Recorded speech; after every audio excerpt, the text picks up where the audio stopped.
তোমার চেয়ে যে ভালো পজিশনে আছে ওর দিকে তাকিও না, যে খারাপ অবস্থানে আছে ওর দিকে তাকাও।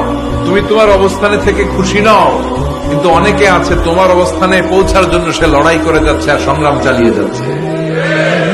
তোমার জায়গাটাতে পৌঁছা, যেই জায়গায় বসে তুমি আল্লাহরে গালি দাও তোমার ভাল লাগে না, ওই জায়গাটায় আসা বসা অনেকের কাছে স্বপ্ন, অনেকের কাছে স্বপ্ন। শেখ সাদি রাহিমাহুল্লাহ, ওনার একবার আর্থিক দৈন্যতা যাচ্ছিল। ইরানের বিখ্যাত কবি বালাগাল উলা বিকামালিহি এর রচয়িতা।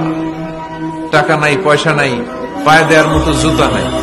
তো মনে মনে আফসোস, হায়রে আমি এত বড় কবি, আমার পায়ে দেওয়ার মতো জুতা নেই।